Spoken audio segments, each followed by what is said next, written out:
凡是被我关注的人都活不过24小时。本来我只是一个普通的丧葬主播，却绑定了个可以看到别人死亡率的系统。这天刚好刷到一个叫极限杨哥的直播间。兄弟们，今天杨哥带你们挑战楼顶55层玩平衡车。激活扫描，扫描对象 ID 极限杨哥，危险讯号28次高空无防护纵跃，下一次发生危险的概率100%。客户属性精准客户。系统提示：宿主可进行关注。您好，这里是平安白事铺，我们有最专业的遗体修复与丧葬一条龙服务，提前预约可享5折优惠，下一次发生危险概率为100%。那么只要下一次不做，那不也不会发生危险了。不管了，能提醒一下就提醒一下，兄弟换个创作方向，别播这个了，生命可贵，不然下一次发生危险的几率会很大。杨哥，我们突破10万大关了！恭喜杨哥晋升10万粉大网红，江北还得是我杨哥。照这速度，突破100万粉迟早的事儿。100万格局小了，至少得有500万，不，1000万粉丝！我要成为全网极限跑酷第一人！细狗今天评论涨势怎么样？涨势不错，就是多设了个傻逼。正想问杨哥要不要删了对方的评论。他们也太晦气了吧，还点了这么多个赞，赶紧删了！你俩格局小了，这样的评论我们就应该直接给他安排置顶。当然搞反差引流。杨哥这格局牛啊！要怎么是说杨哥大哥，咱都学着点儿。玩流量就要寻找爆点。细狗，我记得你爸是天平大厦保安，不是吗？一会儿找你爸要钥匙。傍晚我们到天台拍。中午2点，我打开手机，刚想刷回视频，突然我发现自己的消息竟然变成了99加。这时极限杨哥居然给我发来了消息：罢了，好言难劝该死鬼，慈悲不渡自绝人。家人们，知道全网为什么没有人敢挑战杨哥吗？因为我们杨哥不归牛顿管。现在我们在的位置是天平大厦，今天给家人们带来的是高空极限表演。说着，杨哥直接来了几个建筑沿边的吼风帆，随后玩起了倒立玩滑板，甚至他还拿出了一辆自行车，就在最边缘的地方骑了起来，毫无安全措施。卧槽，老实说，别玩了，真会出事的。妈耶，吓死我了！杨哥直接将车头翘了起来，就后尾的车轮接触地面，看得让人头皮发麻。你们谁呀？怎么上来的？这里不允许聚集。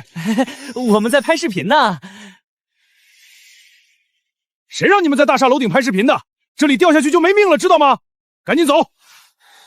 好，那我们现在就走。实在是不好意思啊，兄弟们，今天我们的直播出现了一些意外，那就是走是不可能走的，你们来追我呀！兄弟们，今天直播的意外就是你们杨哥要新增一个高空跑酷。这些保安是一个很好的噱头，如果被他们追，相信自己的点赞关注率肯定会飙升。赶紧过来！那里是建筑的延伸部分，如同棋盘上的横线一样，就镂空延伸出去。他们这些保安根本不敢上去，看着对方在来回纵跃，他们眼皮狂跳。此时杨哥好像没玩够，直接跳到了另一边一个带有纹路的建筑装饰上，自拍杆掉下去，突然手一滑。杨哥！下边播报一则新闻：天平大厦发生一起意外坠楼事件，造成1人当场死亡。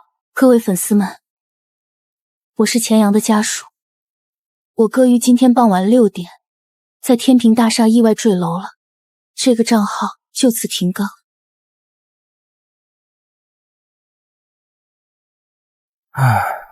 此时忙了一天的我，刚躺在沙发上打开视频软件。我他妈登错账号了！平安白事铺，没错。就在我纳闷时，小助理给我打个电话。喂，老板，那个叫极限杨哥的主播坠楼了，但是他在江北市，市大有点远，怎么办？江北市是在隔壁省，坐动车都得4个小时。因为某些原因，我最多只能坐同城。当初发那句话，主要是系统的原因，所以这单我们不会接。今天我被置顶的那条评论，已经获得了50万赞，3万条跟评。现在极限杨哥账号粉丝已经20万了，可人没了，这有什么用？这能说明什么？敬畏危险，尊重生命呗。系统提示：前阳丧葬任务是否承接？太远了，不接。由于宿主未接任务，系统暂无奖励。还有奖励？转眼来到了次日早上9点，经过一个晚上的发酵，我的账号是彻底的火了，粉丝直接来到了15万。扫描对象 ID 喵小妹 MM， 危险讯号109次，性感舞蹈，死亡概率1%。客户属性低风险客户，扫描对象 ID 户外阿红，危险讯号野外求生18次，死亡概率10%。客户属性潜在客户，扫描对象 ID 美照姐妹，危险讯号56次，危险地带摄影。下一次因拍照发生死亡概率80%。客户属性高风险客户，系统提示宿主可进行关注。80%高风险客户。呸！怎么这么晦气？燕燕怎么了？谢谢，你知道吗？我们居然被一个叫平安白事铺的晦气玩意儿给关注了。白事铺，我看看，这人关注我们干什么？是个男的，长得倒也还行，可能是觉得我们拍照好看吧。生命诚可贵，少去危险的地方拍照。如有需要，平安白事铺竭诚为您效劳。提前预约殡葬服务可打5折优惠。看着挺年轻的，还是去劝一句吧，妹子，尽量选择去一些安全的地方拍照，不要再去那种危险的地方拍照了。谨记。能挽救就挽救一波吧。这个人有病吧？关注就算了，居然在我们的评论区下边打广告。这是一条他们两个在悬崖边拍照的视频，刚剪辑完发出去没多久，就收获了5万个赞以及1000多条评论。这种人真恶心，看我怼他！等等，燕燕，哼，这个人还发了一条私信，还谨记，他以为他是谁啊？天桥下算命的吗？我们直接删了他的评论。不，燕燕，我们不应该删除这条评论。我倒是觉得可以利用这一条评论，开个短暂的小直播，让那些男人狗咬狗，而我们坐收他们的保护欲。芊芊，你是想……好的，谢谢您的提醒，下次不会了。还有我们的评论区也不要打广告哦，因为我们相信我和大家都用不到呢。果不其然，两女的这一招善解人意反制评论，得到了很多网友的支持。一些网友纷纷在下边跟评，基本上就是骂我的话。这个时候直播开启，两人播的就是我的那条私信。此刻，无论男女都十分唾弃我那条私信。真是没有想到，这个叫平安白事铺的网友在评论区打广告也就算了，还给我们发了私信。这个平安白事铺真讨厌，一看这人就是想搭讪你们。原来这是搭讪啊！多谢评论区的哥哥姐妹们提醒。我就是春江市的，距离我也就是1小时的车程，我马上去支持他。燕燕、倩倩受惊了，我给你们刷个火箭。两个柔弱妹子这么一番卖弄，无论对男对女都很受用，一下子各种礼物满天飞，甚至还有榜上大哥刷火箭。谢谢一阵风 MC 哥哥的火箭打赏，谢谢江南 Sick 哥哥的火箭打赏。燕燕、倩倩，建议你们两个钓鱼，看看这男的有什么企图。对，钓鱼，然后把这龌龊的混蛋，另一个丑陋的面目公之于众。这样吗？那我们试试吧。倩倩和燕燕相互看了一眼，表面上一副很为难的模样，但实际上他们心里边早就想试试这个叫平安白事铺的家伙。这人估计也跟那些下头男一样，正好可以拿来做一个流量爆点，再买点流量，说不定能冲上热搜，直接火了也不一定。不得不说，今天这场直播的收获真是前所未有的意料之外呀！那就借着这一阵风吹起来，从而走上100万级头部主播。谢谢提醒，帅哥，你有微信吗？问我要微信，难道要预约殡葬？你问我微信干嘛？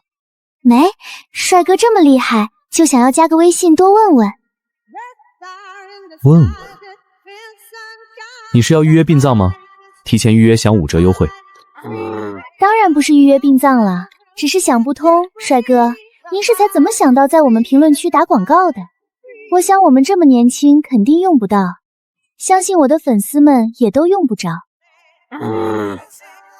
咒谁呢？你才预约殡葬，下头男！老婆，直接问道友，在哪座山门修炼不就好了？对，直接问道友在哪修炼。看他要预约殡葬吗？我这打3折。我是看你们这么年轻，就多劝一句，最好不要去危险的地方拍照，很容易出现意外。至于信不信，那就随你们了。好言不劝该死鬼，慈悲不渡自绝人。大师提醒我们，肯定是有目的的吧？您说说，怎么不说话了？发现我们在直播了吗？相信大师你肯定看到了直播间的评论。敢问道友，这是在哪儿修行啊？没劲，那人肯定发现我们在直播了，所以吓得不敢回复。算了算了，下次遇到这种装神弄鬼的猥琐男，建议直接拉黑，不提这个了。燕燕今天准备去哪儿拍照呀？去哪里拍照嘛？我们这一次挑了一个你们人生中几乎都去过的地方拍照。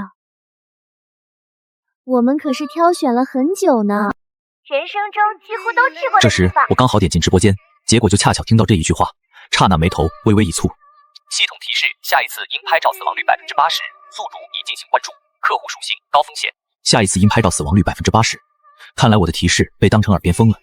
罢了罢了，万一有20%的幸运女神眷顾呢？老板，外边来了个顾客，想要定制一个比较隆重的葬礼。好，我马上来。燕燕，我们准备去拍照了，相信今天这个拍出来，肯定会有很多人点赞。中午时分，他们终于到了拍照的场地，那是一条铁路，他们准备在这儿拍出一个美照系列。燕燕，快走，火车来了！哇，真是没有想到，在拍照的时候居然会碰到火车。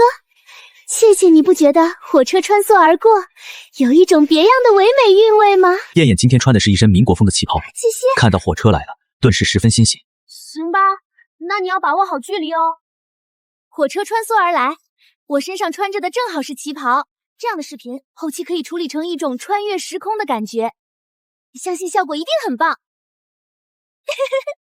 倩倩准备好了吗？我要开始了。OK。与此同时，燕燕朝着列车迎面走去，后边的摄影西西则举起了相机。只见燕燕身着旗袍，回眸一笑，完全不顾火车狂鸣，而她的身体距离铁轨不过30米。火车经过时，会有一股十分恐怖的气。此时，镜头里的回头一笑变成了一道残影，甚至来不及尖叫，西西瘫坐在地上。天啊！在列车过去之后，西西立马朝着燕燕被撞飞的方向冲去。当他看到自己朋友那一刹那，头皮炸裂，全身宛如电击，胃里一阵翻腾。半个小时之后，救护车和警方到了现场，燕燕被宣布当场没了，而西西也被抬上了救护车。他精神受到了严重的刺激。此时下午2点，我刚谈完订单，回到店里，打开视频软件。慕名而来，阎王助理要这兄弟什么意思啊？你们不会点进这家伙的主页去看吗？他上一个关注的主播已经凉了。完了，这两个妹妹这么好看，不会要嘎了吧？魔咒不会应验了吧？他们的视频现在都还没更新。燕燕、西西，你们还好吗？能不能说个话？下午2点半，两人的视频没有更新。我看了眼之前留下的评论，点赞已经到了10万。这里是晚间新闻。今日我市发生一起意外事故，两女子闯入铁路拍照，意外与火车碰撞，造成一人当场身亡，其年仅23岁，另一人精神状况堪忧。很快各大媒体开始发酵转发，直接登上热门榜单。乌南市，燕燕和倩倩好像是在乌南市吧？是啊，他们的视频定位好像确实是在乌南市。铁路边2女网红，不会吧？别吓我！今天那个白食铺真有这么邪门？真聊了，查到了，燕燕和倩倩两个，一个23岁，一个24岁啊！别，不会真出事了吧？时间、地点、人物几乎都吻合。美照姐妹粉丝群出现了自创群以来前所未有的震动。晚上7点，乌南市医院一间病房内，一双通红满是泪痕的眼睛望着屏幕半晌，惨白的手点下了确认注销4个大字。他是倩倩今天的幸存者，他注销了他们两个辛苦经营的账号，因为一看到好友生前的容颜，他就会不自觉的想起今天在铁路边那里。倩倩，我的天，你的电话终于打通了！知不知道现在群里都炸了？燕儿呢？怎么电话打不通？我告诉大家，为什么要注销账号啊？您好，我是切切的妈妈。他们今天拍照的时候出了意外，刚通电话。今天新闻里播报的那则消息，就是妍妍和切切事故造成燕燕当场身亡，谢谢受了严重的精神刺激，主动注销了视频账号，粉丝群自今日起不再纳新，群员可自动退群。此时倩倩孤独地躺在病床上，脑海里全都是好友生前的影像。还有则是那一条条丧葬评论：生命诚可贵，不要去危险的地方拍照，谨记。信不信由你。记忆的碎片在盘旋，他真的好希望那是一场梦。可惜冰凉的病床将他拉回了现实。当死讯正式被公布，视频也紧随其后。不少网友盯着我的那条评论直发毛。是兄弟的嘴是开过光吗？这眼光也太低辣了吧！只关注一个没一个。对了，我想起来了，之前不是有个老哥就在春江市，准备冲过去和这个平安白食铺友好的沟通一下吗？他怎么注销了？此时春江市一辆计程车里，师傅，走，快带我去火车站！平安白食铺到了啊！什么平安白食铺？你别提这5个字儿！快带我去火车站！你不是说要去平安白食铺真实一个人吗？这都已经到门口了。别提这几个字儿！快去火车站，不然来不及了！就在刚刚的间隙，他去查看了那个叫极限杨哥的，早上关注，傍晚凉透。现在这个也是早上关注，结果中午就出事了，吓得他立马注销账号跑路。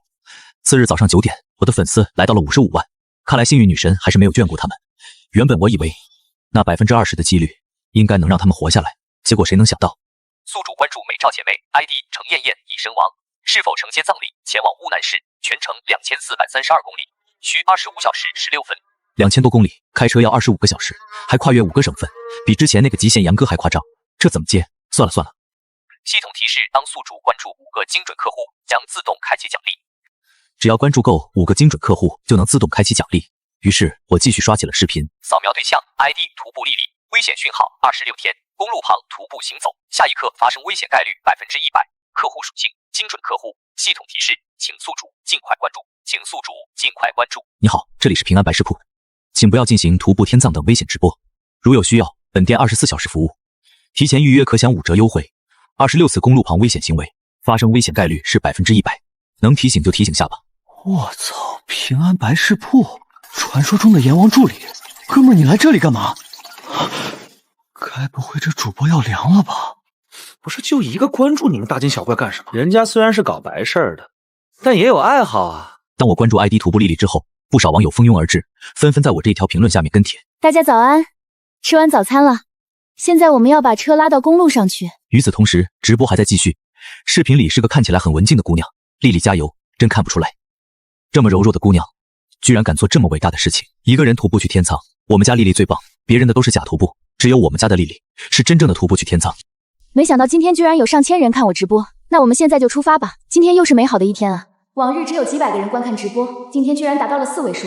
如果有一天自己的直播在线观看能达到1万就好了。我这辈子有机会能达到这种高度吗？此时我注意到了视频主后边拉着的粉红色车子，类似拖挂式房车，他吃住睡都在里面。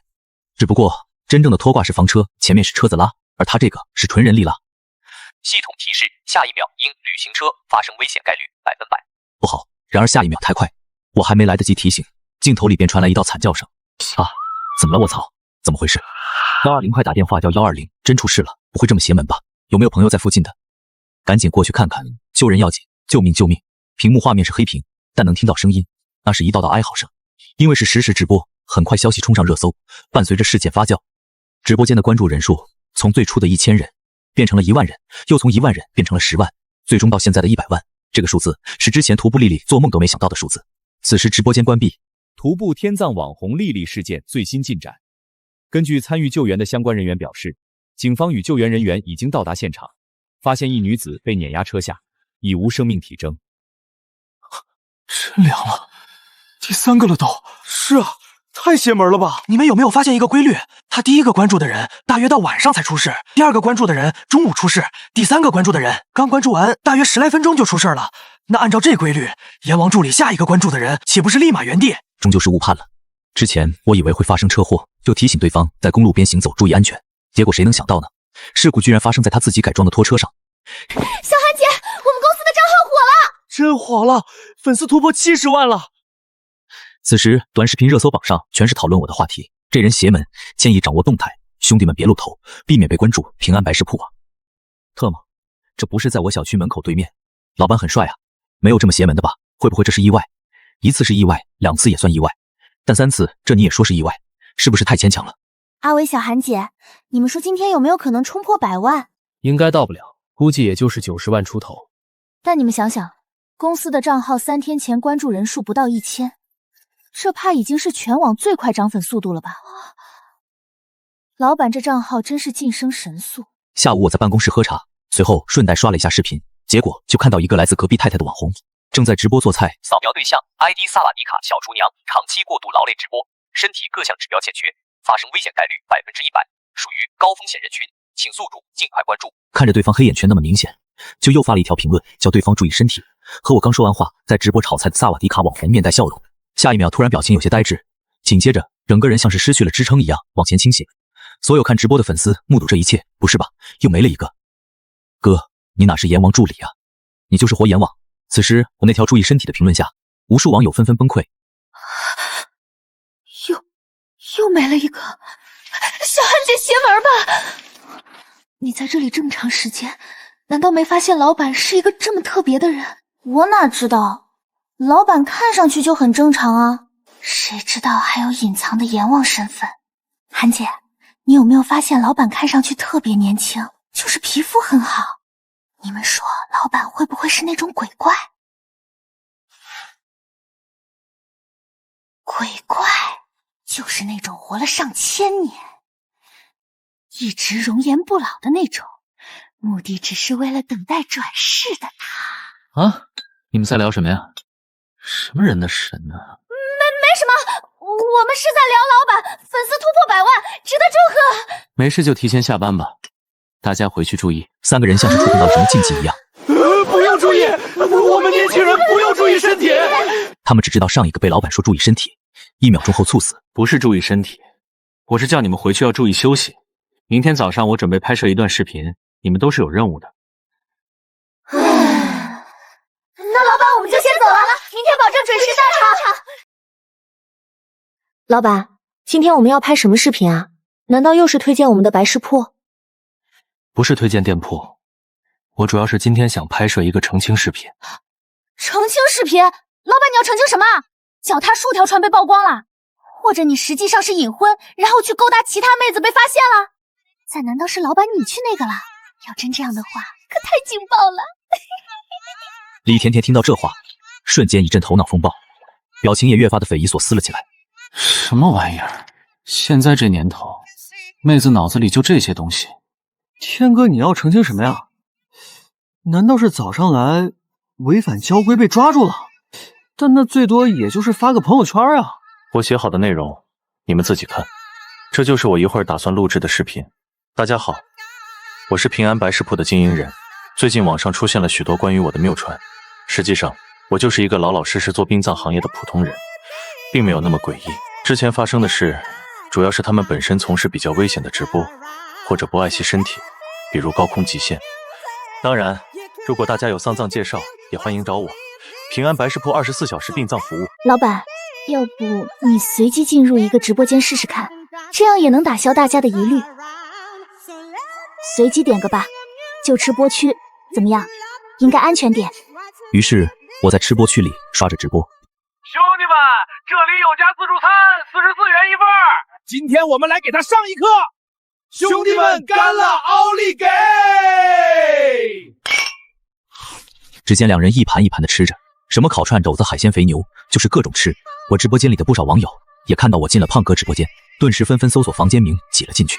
伴随着大量网友的挤入，开播2分半，2个人的在线观看人数已经来到了10万加。火了要火了！看来大家都很喜欢我们的上课环节啊！那我们就拿出点真本事来，胖东，我们狠狠给这老板上一课。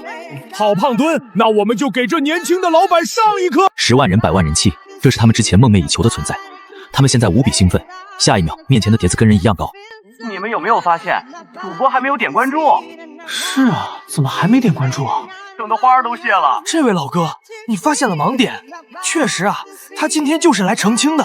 要是点关注之后立马没，岂不是白忙活了？激活扫描，扫描对象 ID 胖哥，危险讯号，长时间暴饮暴食，下一次发生危险概率20%，长期发生危险概率90%，客户属性高，风险客户，系统提示宿主可进行关注。还好，下一次发生危险的概率是20%，这个概率还是很低的。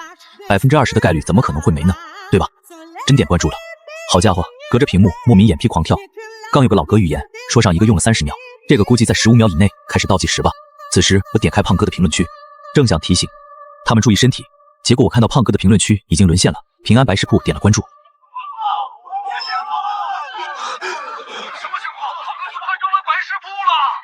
真点关注了，这啥情况？劝你俩赶紧删号跑路吧，这货邪门着呢。事先声明，他之前叫阎王助理，后边叫活阎王。大家在说什么玩意儿？什么活阎王之类的？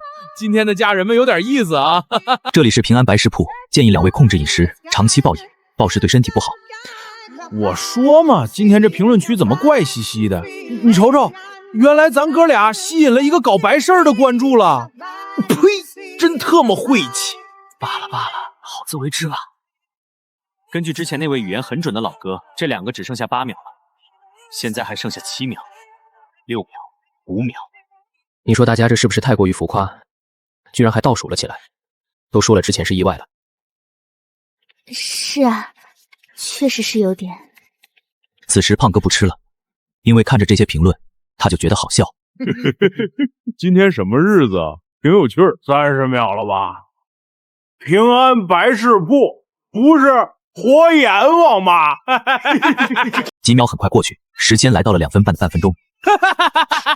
年轻人，所以各位老铁们还是视死为生啊！什么活阎王，那种就是别有用心的人打造出来的人设，然后凭着这些人设带货赚钱，知道吗？可惜他今天踢到铁板了。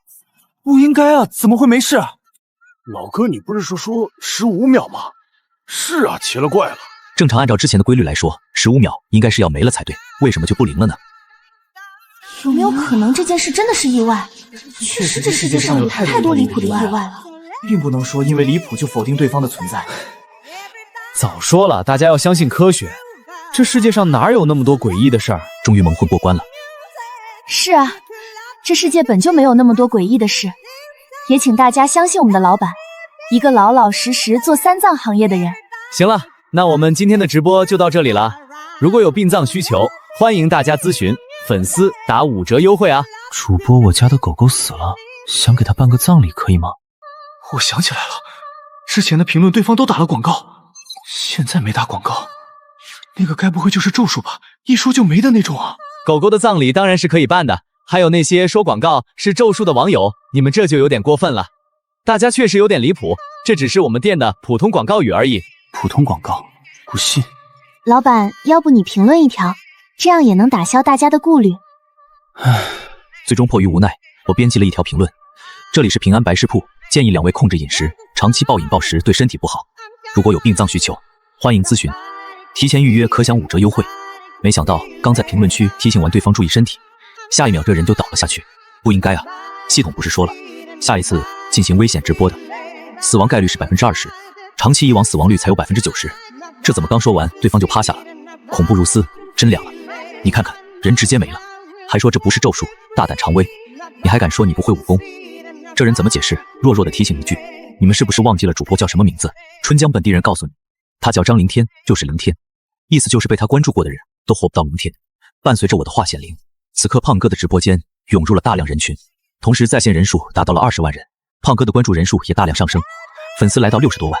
那你真的是活阎王？那广告语就是咒术。天啊，真的就差一点点就被忽悠过去了。看着旁边甜甜和小助理那宛如被渣男欺骗的眼神，此时我不知道说些什么，因为此刻我的内心一样是震撼、懵逼、匪夷所思。这人怎么就没了？完全不应该啊！还有系统都没提示，完全没有任何声响。胖龙，你看看，你把大家逗的，这个叫平安白事铺的小老弟都不说话了。刚刚他们2个眼神交流之后，决定趁势收割一波流量，于是就搞了个装死的恶作剧。恶作剧让平安白事铺对此大吹特吹，然后他们趁机反驳对方，让这种骗子颜面扫地。可惜这条大鱼估计是自己真懵了还是怎么的，居然没上钩。不得不说啊，互联网的机遇真是快如闪电，把握住了瞬间起飞，一旦稍有迟疑，稍纵即逝。怎么回事？怎么突然就火了？谁能告诉我发生了什么？装的。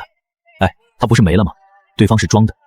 让大家失望了，我胖龙好着呢。刚刚只是打了个准儿，这位平安白事铺的兄弟道行不够啊！肥龙一脸玩味的姿态在大笑，涨了这么多关注，今天这出其不意的一招演对了。你他丫逗我玩呢？拿我们大家寻开心，这下流量的手段是真的高啊！兄弟们也别太激动，我和胖龙主要想要告诉大家一个道理：21世纪，我们一定要相信科学。这个世界上没有什么活阎王。这些年轻的小老弟还说人家叫张凌天，被关注了之后，阳寿会倒计时到0天，你觉得好笑不？你也别怪这些小老弟，毕竟谁没年轻过。倒也是，那我们再给老板多上点课。必须上课！老板，再给我上200盘小龙虾，50个大肘子！此时另一边的我也松了一口气。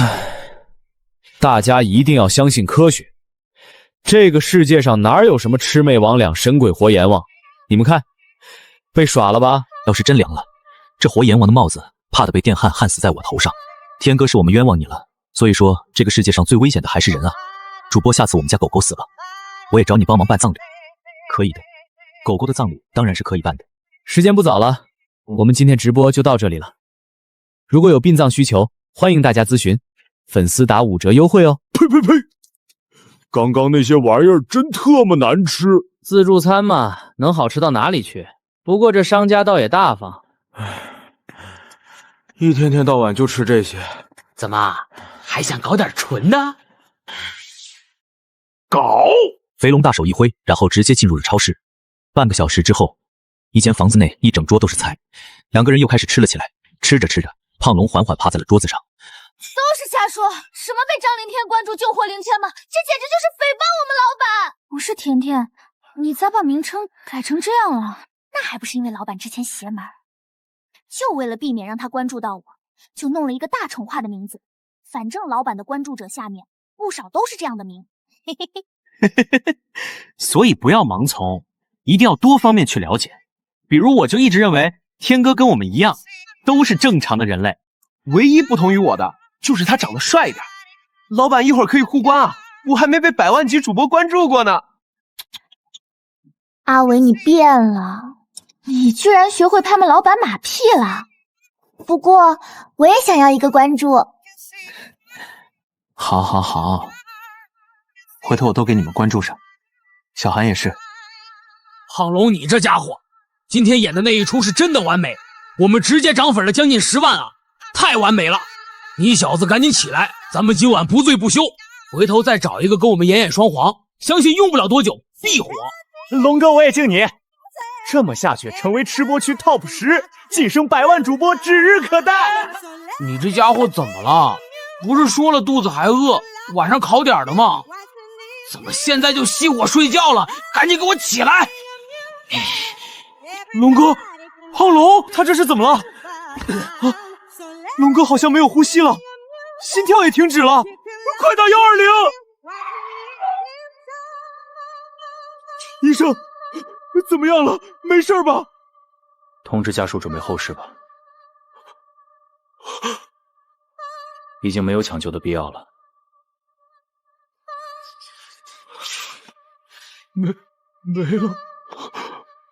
老板最近不少厂家找我们合作呢，反正我们平安白事铺大部分业务也是销售丧葬用品，网上直播带货完全可行。好呀。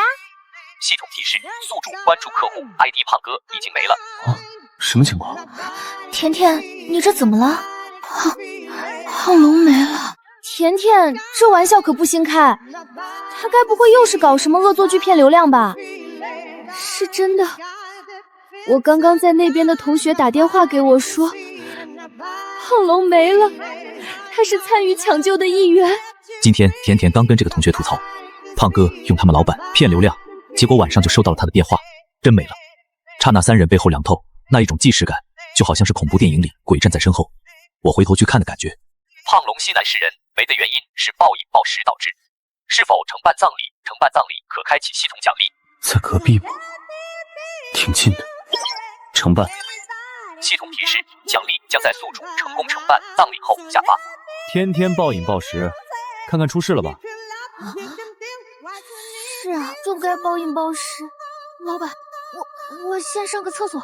终于注销了，真吓人，差点就被老板回关了。老板，我也去上个厕所。哎，这你们至于吗？很快，我又登上短视频热搜榜。此时，某讨论群里非常的热闹，一时间网络上又开始了议论纷纷，仿佛要将这活阎王的帽子焊在我脑袋上。好家伙，我们都被他骗了。张凌天被他关注上，果真活不过一天。活阎王在世，奉劝兄弟们，看到对方进入直播间，直接关闭账号，关闭账号直接注销。是啊，小命要紧。你好，这里是平安白事铺，是要预定丧葬服务吗？天哥，是我呀，我是小墩儿。啊，小墩儿谁啊？就今晚做直播的那个，我是那个胖墩儿。哦，胖墩儿啊，你要提前预定丧葬服务吗？组团打4折哦。天哥，我还不想这么倒霉，你不是搞白事的吗？我们商量着，胖龙的事儿就交给你来办，看你有时间不？胖墩打算请我来办葬礼，顺便多交流，增进一下感情，争取把自己的名字从我的生死簿上划掉。办葬礼？对，是办葬礼，钱不是问题。那行吧，我明天过去，到时候细谈。好，那我们明天欢迎天哥到来。我安排下明天的工作，我跟小韩去西南市，店面就苏伟跟甜甜负责。好的，没问题，老板。次日早上9点，我和小韩开车前往西南市，我们要到胖龙的村子里策划一场葬礼，家人们也想胖龙走得体面一点。哈哈哈，啥事憋成这样？老板，我觉得你以后别直播带货了啊！今天有好多个人要跟我谈商务合作，你知道合作什么吗？啊？要你去关注渣男，关注一个给3000至1万元不等，没了就追加3至5万块。不至于，都说了那些是意外。好吧。所以说嘛，之前那些都是意外，我根本没那么诡异。老板，你给我洗脑没用，就算我可以趋于你的压迫相信你，可是大家也不相信你啊。哎，小韩啊，你什么时候来平安白事铺工作的？大学的时候在这里兼职了2年半，毕业之后全职1年多，大概3年出头了吧。那这几年你觉得我有什么问题吗？比如说神神叨叨之类的。别人可以不信我，但自己的助理还是得把对方的思想掰正。这个倒没有。对吗？那一个人要真是有什么邪术能藏得住这么久，所以我真的一点都不诡异，最多就是说凑巧和倒霉。凑巧倒霉？对啊，就是凑巧。极限杨哥发生意外，我凑巧关注到。火车道旁拍照也是凑巧在那天关注。徒步天葬，这个多危险，不用我说你也知道。凑巧也是刚关注到他就会发生了意外。至于太太小厨娘那个，明显是作息不规律没的。我凑巧刚好在那个时间点刷到关注上。自助餐那个就更不用说了。好像也是，他们多少都有点问题。可这也太巧了吧。还有老板，你老实说，那广告是不是咒术？我不传出去，我发誓，不然你就让我给店里冲业绩。小韩虽然觉得老板说的有点道理，但总觉得哪里不对劲。广告是咒语，小韩你哪里来的数据？亏你还是学会计的。你是不是忘记了个小厨娘？在他那里我可没打广告，然后他就倒下来了。好像是的，真没打广告。是吧？所以说你就是被一些网友给误导了。如果真仔细去思考，你会发现其实这些都是意外。倒是耶，看来老板我是真被带歪了。你明白了就好。很快我们就来到了西南市胖哥的村子。天哥您终于到了，来，刚好备了午餐，我们边吃边说。我儿子的葬礼打算办得隆重一点，毕竟他活着的时候就比较喜欢热闹。隆重吗？当然可以。如果你们想要，我们甚至可以为胖龙先生打造一个神秘的过往。天哥，神秘的过往是什么东西？具体指的是什么？这是价格表，请过目哦。如果你肯支付我足够的费用，我会在葬礼上安排一场人工降雨，出动30辆大牢，10个直升机盘旋，5个身着中山装且气场十足的白发老头，现场500个黑衣男子戴着蓝牙耳机，打着黑色雨伞，10个强忍泪水的西装美女。只要支付到位，我的公司将会为你安排各种豪华葬礼，让所有出席你葬礼的人怀疑你有一个可怕又神秘的过往。天哥，我都想按照最高标准给自己整一场了。哦，胖墩先生，要不我就给你做个预约。不，天哥，我刚刚开玩笑的，我还不想这么倒霉呢。那你们打算选哪一个神秘的过往呢？如果这个不满意，我们还有其他的项目，比如说请乐师班子吹唢呐，有2台、4台、8台。这神秘过往我们倒是不需要啦，而且我们也不兴这个，毕竟人都没了，装给谁看？不过唢呐肯定是要的，就2台吧。这是平安白事铺丧事服务协议签完了，那接下来的事情就麻烦张老板你了。确定了日子之后，我们便开始定制葬礼流程。感谢招待，那我也要去忙我该忙的事了。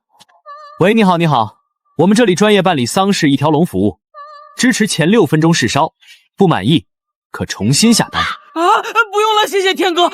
我上有60岁老母，下有未见过的老婆和没出世的孩子，我还不想没这么早呢。求您一定大人有大量，高抬贵手。昨晚直播间的事儿，我真知道错了，就不该犯浑。经过昨晚真实发生在身边的事，他现在已经完全确信，眼前这位就是活阎王。我说胖龙的事儿是意外，你信吗？意外？哦，对，这就是意外。那天哥我不会有事儿吧？问题不大，但要注意不要暴饮暴食，规律生活，也别拍这些危险的直播了。继续吃，还不如去拍减肥直播比较好。兄弟们，今天我跟天哥在一起。天哥卧槽，活阎王！胖墩是疯了吗？提前找阎王爷预约，你和胖龙真是好兄弟。直播开启，因为胖龙没了的热度，这个账号格外火热，一下子就挤进了不少人。大家别激动，天哥是过来主持胖龙葬礼的。天哥的话让我十分有感触啊。这会儿开直播，我主要想宣布一件事儿。既然胖哥的账号少了一个人，那么从今天开始，我就不再使用这个账号，并无偿将其交给胖龙的家人，收益也全部归他们所有。确实有点出乎意料，他居然主动放弃了账号所有权，一个80万粉丝的账号，价值可不小。你要放弃账号，胖墩，你要退圈了吗？别啊！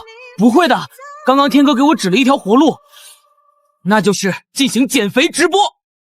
胖龙的事结束之后，我就会创立一个新的账号，重新开始。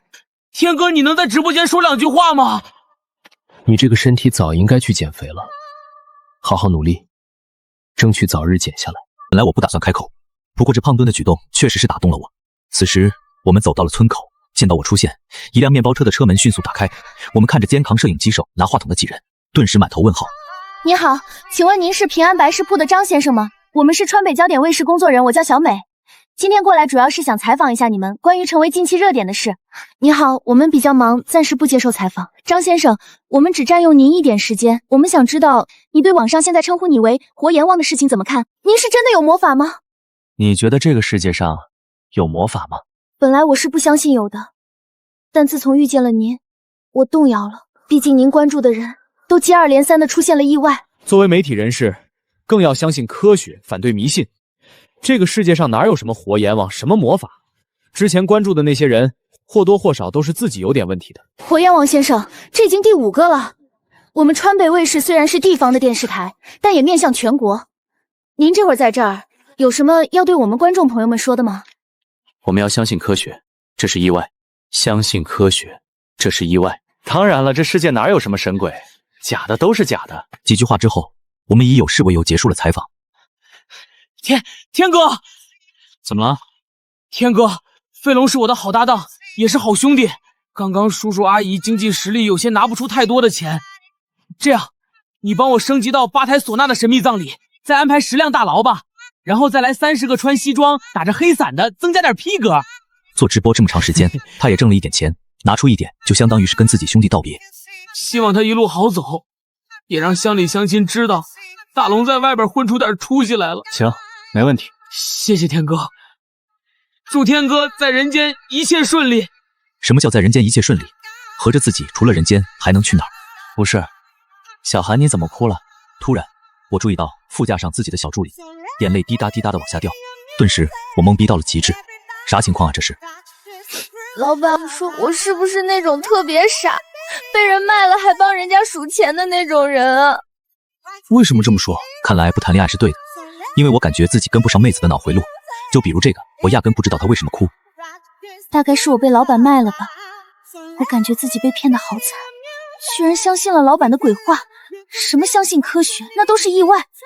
有什么意外能接连发生5次？我看着江小涵那双汪汪的大眼睛，实在不知道怎么解释，我还怎么解释？毕竟这真是意外啊！要不我给你个关注试试？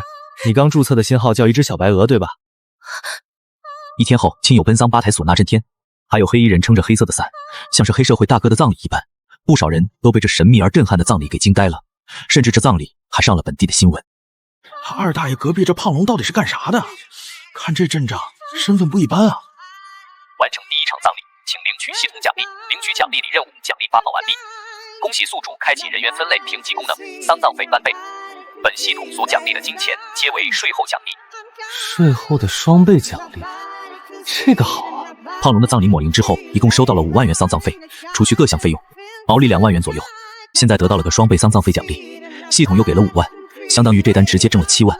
宿主可打开视频软件试验新功能，扫描对象 ID 50萌芽，危险讯号，双胞胎姐妹，姐姐下一次危险概率0.1%，妹妹下一次发生危险概率为0.1%，客户属性低，风险客户。系统提示：宿主可自行决定是否关注。似乎系统扫描从笼统变成了逐步精确，就比如之前的美照姐妹，并不能仔细分析出谁的危险概率高，是直接给了一个整体80%。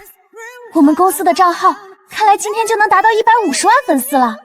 老板，如果我们涨到150万粉丝的话，提成又可以谈了。是最近又有厂家找我们带货？老板有个骨灰盒的品牌方找我们合作，老板你要带货吗？安排。好家伙，这骨灰盒卖的都快给自己用上了。老板，这位是骨灰盒品牌方曲江梅，曲总，这位是我们张老板。终于见到张先生了，现在网上可流传您是活阎王呢。希望这一次阎王爷能给我们一点好运，让我们祥云骨灰盒销量爆单。这家坑位费1天50万，销售提成给24%，也就是说开出去100块，我能拿24。网友开玩笑罢了，我这18线首次带货的小主播一定尽力。张先生虽然是首次带货，但这热度可不比当红差，而且这2天还常挂在热搜榜上呢。除了出众的颜值之外，很普通一个人吗？也不知道网上就仅仅因为那几件事，怎么妙传成活阎王。不过互联网时代嘛，也正常。对了，张先生，这位是简思思，也是我们公司招的销售主播，今天跟你一起配合带货。张老板叫我思思就可以了，一会儿合作愉快。您这边可以让人先把商品搬进来了，我们马上就开始。很快，那边开始卸货，各种款式的盒子搬了进来，什么瓷器盒子，什么黑檀木盒子，什么龙纹黄梨盒子等等。很快，直播开始了。各位家人们，大家早上好，欢迎来到平安白食铺直播间，我是张凌天。大家好，我是简思思，今天很高兴能以品牌方主播的身份来到我们活阎王的直播间参与带货，也不知道阎王爷会不会把我带走。天哥直播带货了，靠本事挣钱，不寒碜。不过我想问，在直播间会被随机关注上吗？有点慌。我操，你们这个品牌方真是大胆啊，居然敢找活阎王带货，你们就不怕无了吗？进这直播间，莫名感觉到一股寒意从背后袭来。话说天哥，你今天带的是什么产品？品牌方居然是一个这么漂亮的小姐姐，别说小姐姐长得挺养眼，天哥带不带走我不知道，但你把我的心给带走了。刚开播不到2分半，直播间里来了2000多人，直播间人气达到了20多万。哈哈，带走是不可能带走的，活阎王是大家开的玩笑罢了。言归正传，今天我们给大家带来的第一件产品是经典永流传的黑檀木盒子。好家伙，一大早的我居然在看盒子带货。别人带货是想挣钱，天哥你带货是想要别人的命啊！我女朋友刚给了我一个大嘴巴子，问我为嘛看盒子直播，是不是希望她没？兄弟们，我怎么回答？你还有女朋友？听说张老板都单身28年了，还没有女朋友？是谁把我28还没有女朋友这件事儿满世界宣传的？此时，网友们看到那一款盒子拿出来之后，一个个都愣住。各位小伙伴们，我们这一款盒子有着最精致的浮雕工艺，并且是名贵木材，不用担心是否能用上，因为它本身就有着极高的收藏价值。再说人生总要经历一次，提前19999元买个小家先收藏，也未尝不可。19099元，这价格可太高了吧？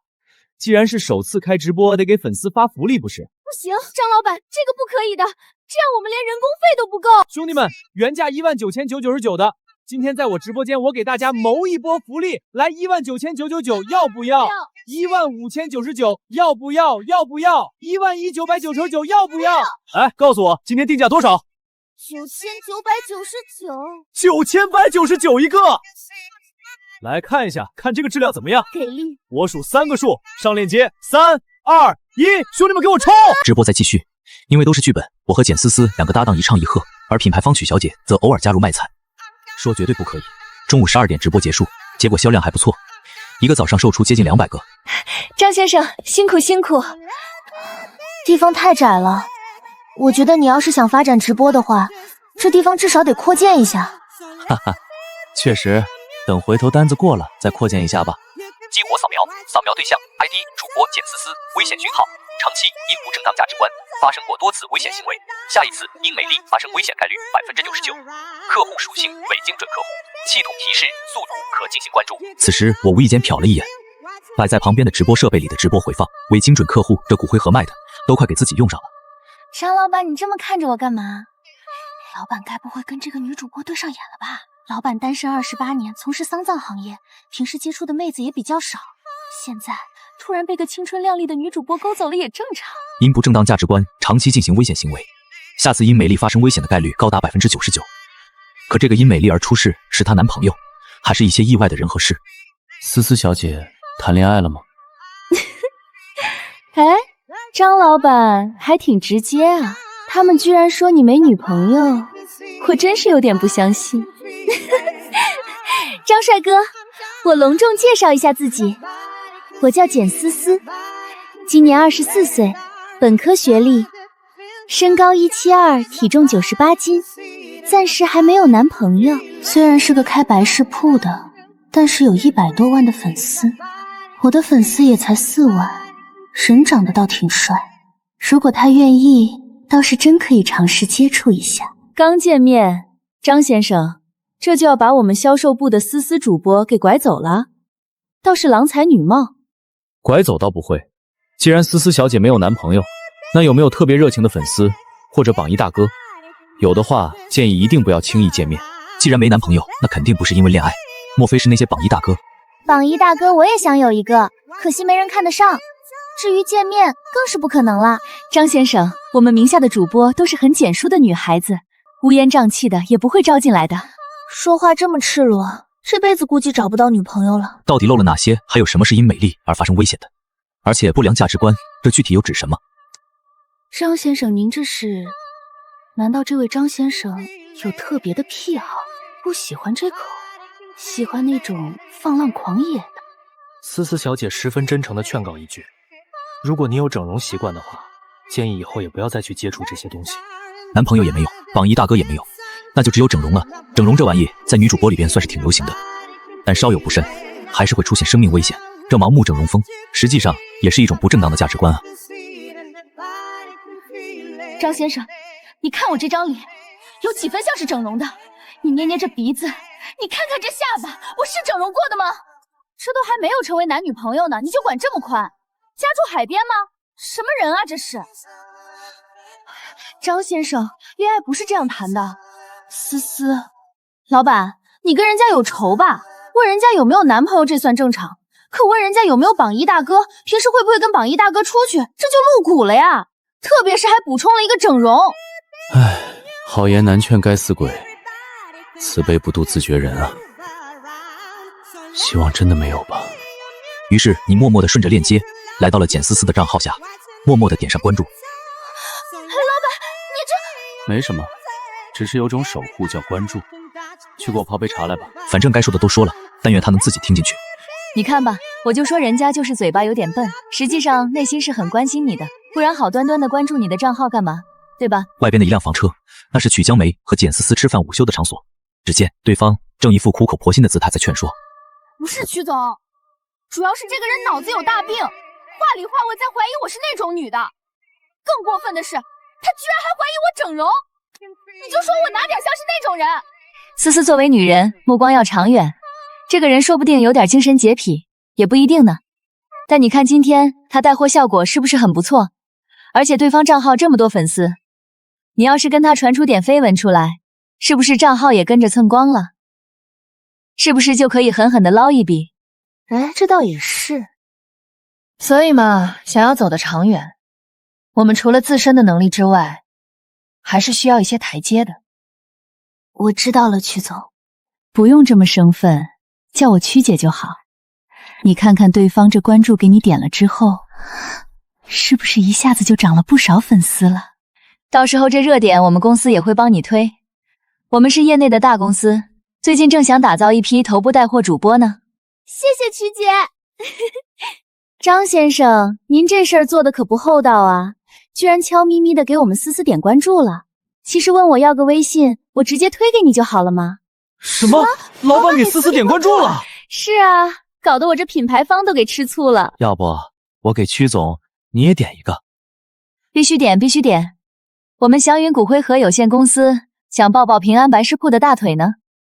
哎，我们老板点上关注还这么开心，难道他们忘了老板的江湖传说了吗？哎，你们怎么都这表情？难道林天没关注你们吗？思思姐姐，你被关注了还这么高兴，难道你忘了我们老板的魔咒了？好好好，那些都是网上用意外谬传的罢了。你们作为员工更应该相信自己的老板。是啊，林天除了长得帅以外，基本上跟普通人没两样嘛，哪里有网上传的那么离谱？这些我是不相信的。简思思称呼也变得亲切了起来，此时一副笑眯眯的模样回答道：下午的带货直播很快开启，来的人很多，足足是上午的1倍，因为价格太贵，也就卖出去100多个，但已经超预期了。明天晚上一起吃饭。带货一天太累了，下次有机会吧。美女盛邀，张先生居然不去，这是还生中午的气呢。中午？曲总你不说我都忘了。那行吧，既然林天今天累了，那我明天再找个时间约你。那就改日吧。哎，回心转意了，今晚就约。思思小姐，你记住我说的话，千万别跟榜一大哥出去，也不要见网友，更不要去整容，一定不要去。这人恋爱智商为0吧？好，谢谢林天，你提醒我们明天再约。大脑残，我像是那种跟榜一出去约会还要整容的女人吗？思思，我要是你，我应该高兴。哎，曲姐，我应该高兴。当然了，你捡到宝了，知道吗？这还捡到宝？对啊，他3番5次提醒叫你不要做这些事，恰好证明他是那种有精神洁癖的男人。而一个有精神洁癖的男人，是不是就不会出去乱搞？说不定还是个……你懂的。这不得不说，曲江梅果然是当领导的女人。她一句话不但抚平了简思思的怒火，她内心竟然有点动摇了起来。思思，你想想，如果他对你没意思，为什么要3番5次的来提醒这个？显然是不希望你受到伤害啊。确实，如果他对我没点好感，为啥要说这种？思思，你老实告诉我，目前没有见过网友，也没有跟过榜一大哥出去过吧？曲姐，哪里来的榜一大哥吗？我的账号打赏榜最高的也才15000，整容我看你也没有，基本也就符合他这个精神洁癖的男人了。制造点绯闻应该没问题。此时曲江梅甚至已经想好了标题：震惊全网的5连杀活阎王，在带货祥云骨灰盒时，竟带走了女主播。这标题一出来，相信又能吸引不少流量。最后点进去，发现这个带走是谈恋爱的意思。相信这些网友的表情一定会很精彩，甚至上热搜也不一定。到时候祥云这2个字就打出去了。当然没有整容了，不信曲姐你摸摸，都原装的。你啊，行了，既然都没有，明天就找个时间约对方出来吃个饭吧。我现在让公司运营那边想办法把这件事给你们炒作一下，明天晚上我约他。那行，思思你早点回去休息，拜拜。简思思走进小区，她一个人在这儿租了个小公寓。卧槽，被活阎王关注了！老妹儿，你不赶紧删好跑路？什么情况？这不是今天跟活阎王搭档带货吗？大妹子，你怎么得罪对方了？赶紧道歉，然后让对方取关。取关有用吗？我的建议是，思思你立马注销账号，1秒都不要等。其实林天他就是一个很普通的人了，大家不用紧张。真会出事的，思思，赶紧注销账号，我给另一个号继续上榜一好吗？此时，简思思粉丝群里炸了锅，但她也没有理会。随后在镜子面前照了照，最后上了电子秤，99斤。看着上面的数字，简思思捏了捏大腿上的肉，略微有点不满的撅了撅嘴。次日一早，她便早早的起身了，来到了一家医院。简思思对吧？我们医院最新的英扎国技术云柔吸脂，能准确避开咱们的血管神经，出血少，恢复快，一般当天可以下床活动，术后也能看到非常明显的变瘦效果。我都老顾客了，赶紧开始吧，医生，晚上我还有事呢。